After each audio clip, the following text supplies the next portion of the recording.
GM, good morning. Welcome to the Milk Road Show, the daily crypto show that's like finding the perfect avocado at the grocery store. Rare, but oh so satisfying. I'm your host, Jay Hamilton, and today we're joined by crypto investor and educator Zeneca, whose portfolio was worth 8 figures at the peak of the last cycle. Now, today we're talking about something very important. Notice I said at the peak of the last cycle. We're talking about how to sell. The hardest thing in investing is selling. And we want to make sure you guys don't fuck this up because a lot of you are, unfortunately. And selling's tough. Selling's tough because there's a lot of questions to be answered. How do you know when it's the top? How much should you sell? When do you buy back in? What if you sell too early and missed most of the gains? What if this is the super cycle and we don't have a bear market ever again? How do I manage paying a tax bill at the end of all of this? And what does that lead you to? Maybe I should just never sell and I should just hold forever. And then you're not going to take profits, and that's not what we want. So today we're going to give you guys a step-by-step guide of exactly what you need to do in order to maximize your profits in this cycle.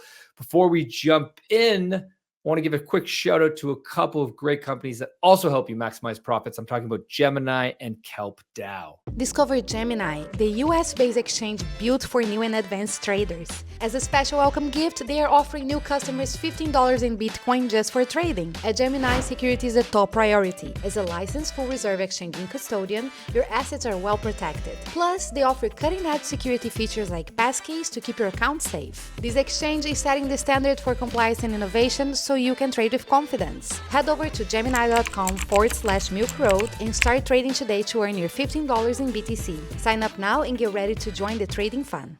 Get ready because your reward farming game is about to level up. Introducing Gain, powered by Kelp, your DGen concierge. Gain is an automated vault launched by Kelp that maximizes rewards for ETH users. It offers one-click access to airdrops and points from leading L2s like Linea, Scroll, Karak, and more. Here's how it works. Head over to milkroad.com/Kelp Gain and spot airdrop Gain.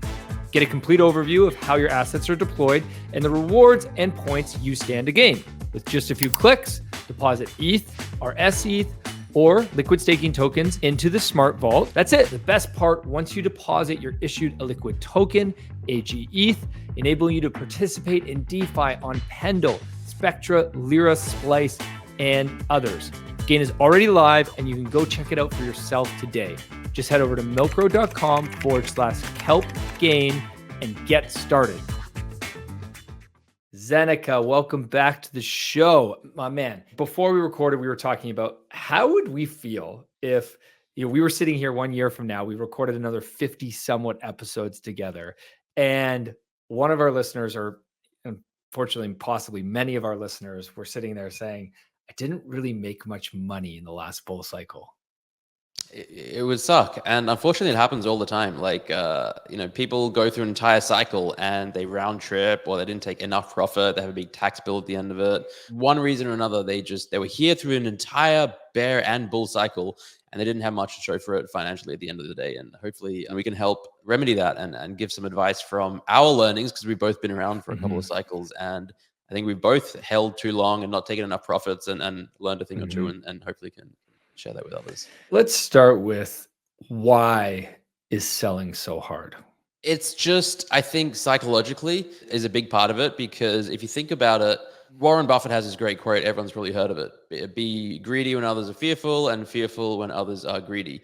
And it's hard to do because if everyone around you is greedy, if everyone is bullish, if you're on crypto Twitter, you're in Discord, Telegrams, you're watching the news, you're watching whatever, and everyone's like, oh my God, Bitcoin is, it's a super cycle. It's going to 250K. It's going to 500K. It's going to 150K, whatever the price target is. Alt season is just around the corner. Everything's about to explode. Web3 gaming is taking off or the AI and crypto revolution is here. There's some narrative that's just, it's all going to the moon.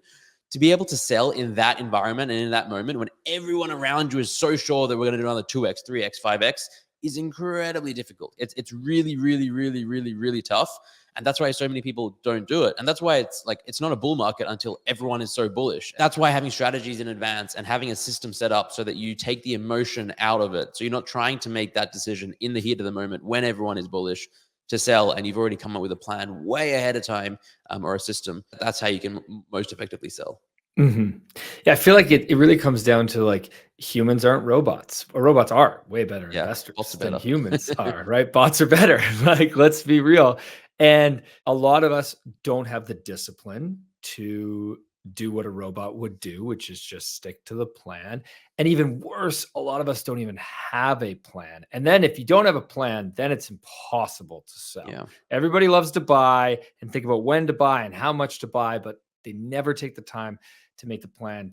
And we're going to talk about how to make that plan. But also, I think the other thing is nobody knows what's best for you. Nobody can predict the top of a cycle or when you should sell or how much you should sell. Nobody knows that. And if you're listening to this, my bet is that you're all in on crypto or mostly in on crypto. You're probably aiming to significantly increase your wealth in the next few years. I don't know what your target is.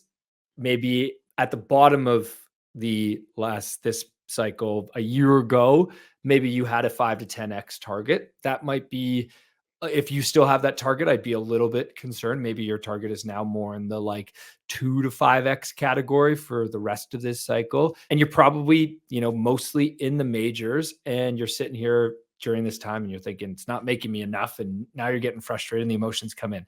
So if that describes you, make sure you turn up the volume, because we're going to give you guys everything you need to know today. Let's start with Zeneca. I think that the most important first step when you're trying to figure out how to sell, and when we talk about how to sell today, I think the way you know how to sell is by having a plan. So we might actually just refer to this as you having an investment plan. And the first set is setting goals. How do you think about setting goals as an investor?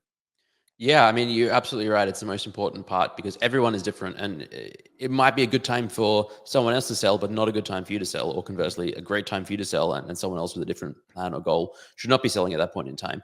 And I think it really is just as simple as sitting down with pen and paper. I firmly believe pen and paper is better than keyboard and app on your computer or whatever. Just get away from technology and just, go out to the park, sit on your balcony, go get some sun or whatever, get a nice tea or cup of coffee, and think about, like, what do I want out of crypto? What do I want for my financial goals in and out of crypto? And think about it on like a 1, 2, 5, 10 year, 25-year time horizon, and write out some goals. And it doesn't have to be specific. It doesn't have to be, I want to make X amount of money. It could be, I want to find financial freedom, or I want to quit my job. I want to buy a house. It could be, I want to pay off my debt. There's so many different things. It could be, I want to set up a college fund for my kids. And once you have one or a few of these goals, you have something to work towards. And then you can start like figuring out roughly how much money you actually need in fiat at the end of the day, because most of these things cost fiat, to take out of crypto. And you can start sort of working backwards towards hitting these goals. And once you have that, then you can put in place sell targets and strategies and systems. But you can't do any of it if you don't know where you're going. And it really just takes half an hour with pen and paper, maybe an hour, to flesh it out. And it will give you so much clarity. It will put you so far ahead of everyone else who's not putting in the half an hour to sit down and write down their goals. And then from there, we can work out like what's the best strategy and approach for you. You can work that out for yourself. I'm going to challenge your goal of financial freedom, only because I think specific goals are more helpful than I think like starting goals. out there, but then working like, okay, what is financial freedom to you then? Some people right? need like $2 million sitting in investments and getting 5% a year, and they can live off that. Some people need 10 million because like they just have a more extravagant lifestyle, or they have 8 kids, or whatever it is. Like, everyone's different. So start off with the rough goals, but yes, drill it down to specifics. Because all right, you want financial freedom. How much money is that at the end of the day after tax, sitting in investments, passive income, all that kind of stuff? You need to know those numbers. But maybe your goal isn't financial freedom. Maybe you just want to buy a car or buy a house in the next 2 years, and that's your goal. And then after that, you'll have a new goal. That's also totally fine. Just figure it out. But I think you need. So if I think about my goals right now are twofold. One is to do a renovation to my house that I think will cost about $200,000. And so there's a very specific, like I know I need $200,000. I don't think I'm going to get it tomorrow, but I know I need to pull out $200,000 in profit in the next few years. Okay, great. So now I can align around that. And then the other is to have a crypto portfolio that can generate yield for the long term. Okay, so then in order to do that, I need to leave a certain amount in crypto. And like those two goals are like specific enough. And I think that's really what it comes down to is like have a financial, how much money do you want to be able to, after tax, because tax is a key consideration. And then what sort of long-term yield are you looking to create, assuming you believe that leaving it in crypto is a great way to produce both long-term yield and continued growth?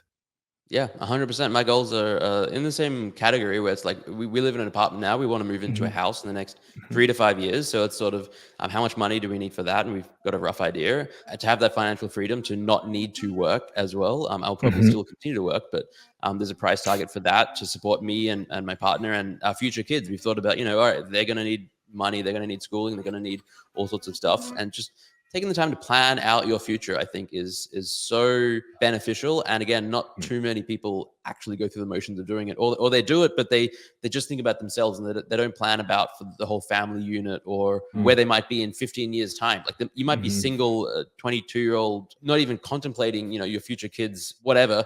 But if you want to have kids and it's something, in 15 years you're going to be needing, or 20 years you're going to be needing to pay for and think about, you should be thinking about it now.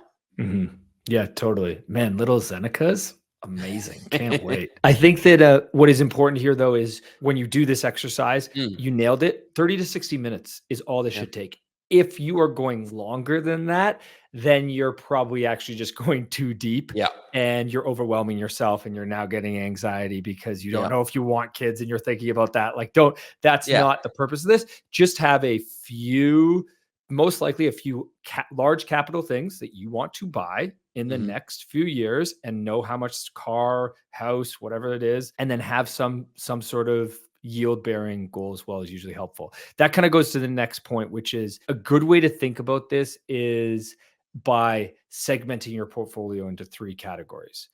Crypto you plan to hold for the long term, so 10 years plus, let's say. Crypto you plan to sell into fiat. That's how much money you want to bring off the table and have in profit. And then crypto you plan to trade throughout this cycle. That would be trading it, throughout meme coins, whatever it is. That's going to be more risky. I hope everybody listening, honestly, everybody listening, you should probably have next to 0% of your portfolio in that category. Do it small. Do it very small.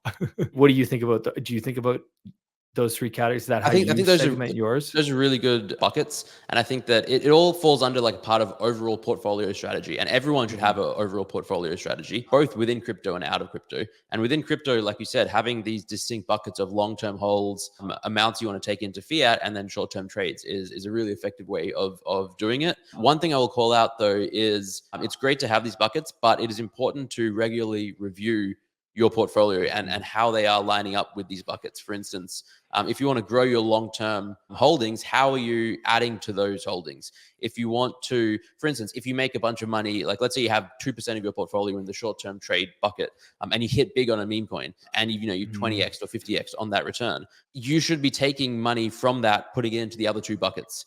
Like if you just leave it in there, then all of a sudden you've got like 30% of your overall portfolio in meme coins. And that's not what you set out to do.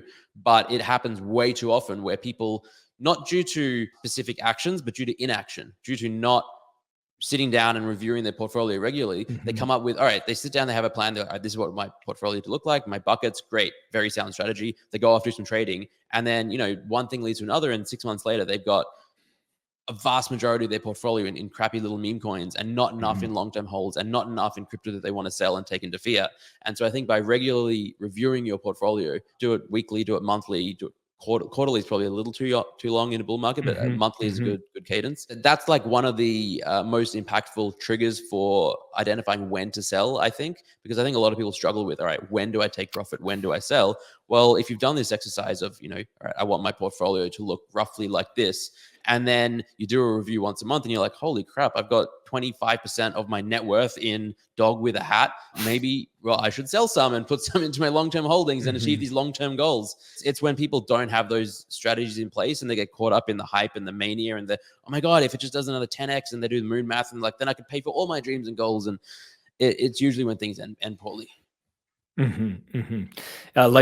we got two exercises to do. Do a goal setting exercise, 30 to 60 minutes, and a financial goal setting exercise to be specific, and also do a monthly review of your portfolio, whether it be pen and paper or however you want to document that. So important. Okay, let's talk about the selling into fiat. That is obviously the hardest part. What are the different ways that you would approach selling? Would you have a sale price and sell all at once? How do you think about having that selling plan? Yeah, so I think one of the nice things about fungible tokens and most crypto assets is that you don't have to, it's not all or nothing. You can sell in chunks. And I think that that is beneficial because you're never going to time the top. You're never going to know exactly the right time to sell. But you can sell, you can set sort of price targets where you're like, all right, once the price starts getting, say, above a certain amount, you start selling at a small percentage every week that it's above that amount. Or, you know, when it hits, let's say when ETH hits 3K, you sell a bit. When it hits 4K, you sell a bit. When it hits 5K, you know, you set these targets and you say, I'm going to sell 10, 20% of my position at that price and take it into fiat or take it into another currency. I think having that plan ahead of time is really important and beneficial.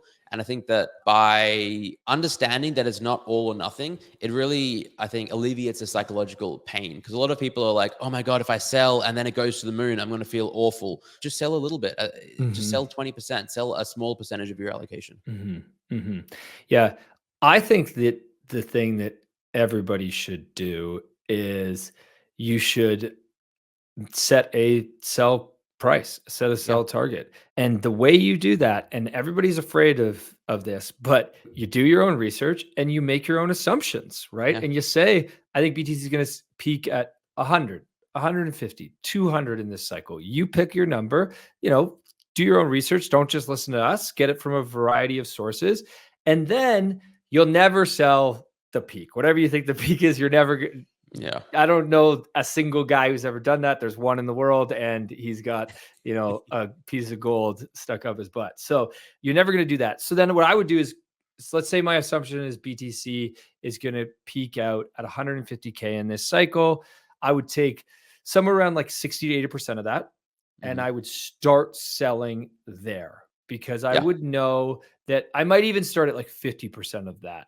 But that would basically be, 50% would almost be where we are right now. Our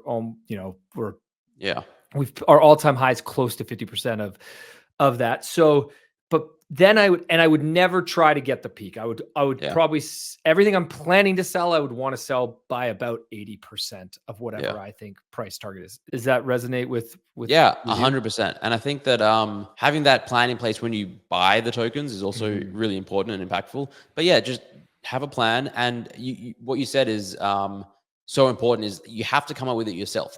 Do your own research, come up with your own thesis. Don't just follow what we're saying. Don't follow what some influencer on Twitter is saying. Don't follow what a YouTube video you watched is saying. You have to have your own conviction and thesis. Otherwise, it'll never feel good when you sell because it'll feel unsure and you're like, oh, I'm just following this person. But what if I'm wrong about that? I think it's right, but I don't have that confidence. Whereas if you've done some research, you've sat down, set some price targets. You could be wrong. People get it wrong all the time, but at least they're yours. You have conviction. And it's difficult to be too wrong when you're putting in the time, doing research, coming up with rough price targets, and then having a strategy to sell as you get closer to those price targets. Like it's very hard to get that wrong or too wrong in a crypto bull market. So I think just have that conviction of your own, set those price targets, scale out as you hit those targets. And this brings us back to the three different buckets. The important part is you've also got some long-term holdings. So even if you sell out all of your crypto to fiat that you wanted to sell, all the trading you've done, you've sold out all of that as well, and then we go on the craziest bull run we've ever seen in the history of crypto, and Bitcoin rips to $1 million in 2 years' time. You've still got long-term holdings, which will give you exposure to that. And I think that's the important part. What's up, Zeneca's dog? She's thanks behind me. Thanks for joining. She wants your attention, that's for sure. She does. She's like, hey, human, give me treats. She's like 4 months old, so she's very much in that puppy stage right now. Oh boy, not jealous. So, okay, two other things I want to touch on before we wrap up that are really important here. One is tax, and then the other is the emotional side of selling. because there's a lot of shame around selling. That part of it is important too. Let's start with the emotional side of selling. What do you say to that? Because I know you know, in your community, I'm sure you see that a lot, right? Of people posting in Discord or on crypto Twitter and like, man, they'll just rip you apart for selling as if we should Yeah. never sell. It's prevalent everywhere in crypto. I found it to be most prevalent in like the cult areas of crypto, which historically have been like meme coins and NFT collections and projects where like this cult community forms. And if you sell, then everyone within the community is like, oh my God, how could you sell? Don't you know the team's going to do this, that, and the other? And, you know, obviously we're going to 5x from here. And obviously everyone is just talking their bag. They have bag bias. They're trying to pump their own bag. They're trying to shame you because they're fearful that you're right and they're wrong, and maybe we've topped. And it's a real thing, and it can prevent people from wanting to sell, because especially if you spend time in the community, you've got friends in the community, you can feel like this emotional attachment, which makes it very difficult to make correct and sound financial decisions, because then your emotions are taking over. I think sell shaming is terrible. I think it's one of the most awful parts of our space, because if everyone's being honest and real with themselves, we're all here to make money for the most part. And you know, it is PvP at the end of the day. Yes, you can have friends, you can be part of the same community, you can help each other out. That's all great. But at the end of the day, it's your life that's going to change due to making or losing money. And you need to make the best decision for you and try and take the emotion out of it. So yes, sell shaming is real and prevalent. It's always going to be a thing, but it's always important to think about, like, why is someone shaming you? Why is someone calling you out for selling? And it's usually because they have a big bag of the thing and they're fearful that you're right. Yeah. Yeah. And let's be real.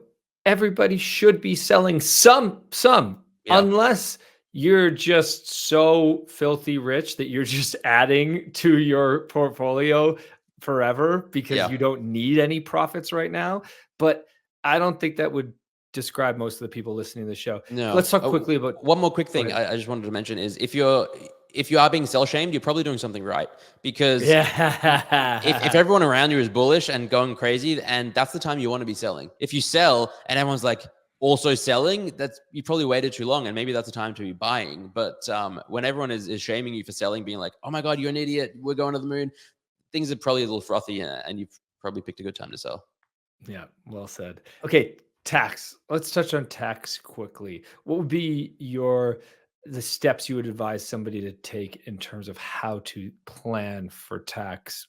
Obviously, jurisdiction. Yes, every jurisdiction is different in the world. So figure out what it's like in your country. Some countries have no tax and they're amazing. Some countries have very sophisticated tax. I've lived in both, been in Dubai, and now I'm back living in Australia. And I think the most important part is just to plan for it and set aside the money you need to pay for your tax obligations at the end of the year. Because I've known many, many, many friends in this space who have just been wrecked, where they've just traded, they've airdrop farmed, they've gotten all this money, and then they haven't really planned or thought about taxes. I'll figure it out later. This is something future me has to worry about. And then when they get around to do it, either because the tax authority sends them a letter, or because they're like, it's time, they start digging into it and they're like, holy crap, I owe more money than I have now, or I owe all my profit back. And by doing some planning in advance, they could have avoided that or planned better around that. And so I think that setting a percentage of that aside to pay for a future tax debt is really, really important. But equally as important, I would say, is understanding how tax works in your jurisdiction, and then optimizing your trading around that, because it could be you trade through a company, it could be through a trust, it could be you don't airdrop farm because airdrops are awful for your jurisdiction. It could be that you sell before the end of the financial year to lock in some losses that you can then carry forward into future years. It could be that you hold longer than 12 months because of capital gains discounts available to you. Maybe they're not available to you, so you don't do that. So just do some research, figure out what is the situation in your jurisdiction and plan around it, because it's the least sexy, most unfun, boring part of all of this, but it can have the largest impact on your actual end financial status in life. Because at the end of the day, it's not profit until it's taken out of crypto in a bank account. Like, I know we're all for decentralization and being unbanked and all that kind of stuff, but we still live in a world where if you want to buy a house, you need to pay in fiat. If you want to pay medical bills or grocery bills and school fees, it's still in fiat. I need money in a bank account to pay for these things. So figure it out how you can do that, and then meet your tax obligations at the same time. Yes, it's so true. And for everybody listening that's like, oh my gosh, how do I figure all that stuff out? Like, It'll take you some time. You're going to need to talk to some professional advice. You can also just start with good old Google or ChatGPT. But the simple thing, everybody just do this right now, please. Like just do some quick math on what capital gains our tax is in your jurisdiction. You can figure that out very quickly and then just set it aside. Like have a bank account that you take 30% out or you take 50% out of all profits. Anytime you take profits, take that percentage, put that into that account and don't touch it. And at least then you're most likely covered for the most part. That is the simplest. Yeah, and like worst case scenario, you get it money back and you don't have to use it. And like, great, you know, you've at least got it, and that's extra savings or extra fiat. Better than not having it and having to sell at the, you know, I've had people that had to sell their portfolio like a year ago in the peak of the bear because they didn't plan around their tax obligations. I want to shout out a friend of mine at Crypto Tax Sucks on Twitter. He's amazing. He'll help you figure this out and get to the bottom of your tax situation. So definitely recommend talking to him or finding someone else. There's a bunch of people that do crypto tax specifically, and they'll help whatever jurisdiction you're in. And they're not specifically accountants per se, but they'll work with accountants and help you reconcile all this degen shit. I want to know if you guys listening want us to do an episode on tax. I would have to think it through how to do it with making it global and not jurisdictional specific, but maybe your buddy who just shouted out or somebody else, there's lots of people that we could he'd be great to have on the show to talk about. So let us know in the comments, wherever you guys are listening, if you want us to do a show on tax. Also, quick question for everybody. We've been experimenting with episodes that are anywhere from like 20 minutes long to 35 minutes. I want to know how long you guys actually want our episodes to be. Do you prefer them shorter, 20-minute show? Do you not care and you just want the best content? Let us know what length is ideal for you guys, because we make this show for you. Zeneca, thank you so much for joining us again today. Everybody have a wicked awesome day. Thanks for having me.